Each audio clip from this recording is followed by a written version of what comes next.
सभी को नमस्कार। ज्ञानशाला में आपका स्वागत है।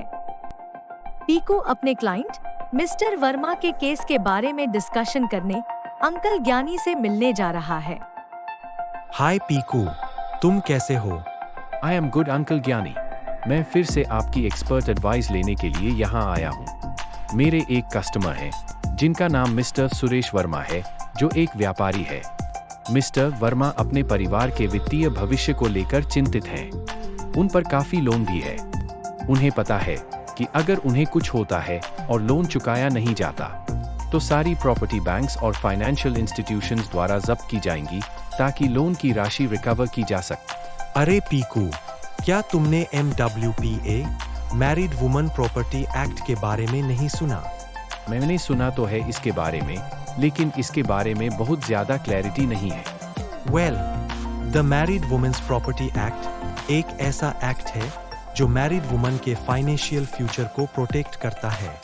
इस एक्ट के तहत ली गई पॉलिसी में मिलने वाले बेनिफिट्स पर सिर्फ पत्नी और बच्चों का ही हक होता है। इसमें 2 सेक्शन होते हैं। सेक्शन 5 के तहत मैरिड वुमन अपने लिए पॉलिसी खरीद सकती है और सेक्शन 6 के तहत मैरिड मेन अपने लिए लाइफ इंश्योरेंस पॉलिसी ले सकते हैं, जिसका बेनिफिट सिर्फ और सिर्फ उनकी पत्नी और बच्चों को ही जा सकता है। इसका मतलब कोई भी क्रेडिटर्स MWPA के तहत ली गई पॉलिसी पर क्लेम नहीं कर सकते। फैमिली डिस्प्यूट की सिचुएशन में भी इस पॉलिसी के पैसे को कोई भी क्लेम नहीं कर सकता। अच्छा, तो यह कैसे काम करता है? यह एक्ट मैरिड वुमन के हस्बैंड के नाम पर ली गई लाइफ इंश्योरेंस पॉलिसी के अमाउंट को क्लेम करने का राइट देता है। बहुत से लोगों को यह मिसअंडरस्टैंडिंग है कि MWPA सिर्फ मैरिड वुमन और मैन ही ले सकते हैं, जबकि अगर कोई विधवा या डिवोर्सी भी है तो भी वे इस पॉलिसी को अपने बच्चों के फ्यूचर के लिए ले सकते हैं। अच्छा, तो अंकल ज्ञानी, हमें किन बातों का ध्यान रखना चाहिए? देखो पीकू, सबसे पहले तो आपकी लाइफ इंश्योरेंस पॉलिसी एक ट्रस्ट बन जाती है। आपको यह भी ध्यान रखना होगा कि MWPA को किसी पॉलिसी टर्म के बीच में ऑप्ट नहीं किया जा सकता।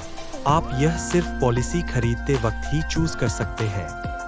इसके अलावा अगर आपने MWPA के तहत पॉलिसी खरीदी है तो उसके बाद कुछ भी हो जाए, आप इस पॉलिसी में से बेनिफिशियरी को रिमूव नहीं कर सकते। चलो अब MWPA के बेनिफिट्स के बारे में बात करते हैं। फर्स्ट एडवांटेज, यह पॉलिसी पूरी तरह से बेनिफिशियरी के लिए होती है और यह क्रेडिटर्स, कोर्ट अटैचमेंट और लोन से सेफ रहती है। सेकंड, किसी भी तरह का लोन इस पॉलिसी के साथ अटैच नहीं होता, यानी कि पॉलिसी के बेनिफिट अमाउंट पर सिर्फ और सिर्फ बेनिफिशियरी के राइट्स होते हैं। रिलेटिव्स भी इस अमाउंट को टच नहीं कर सकते।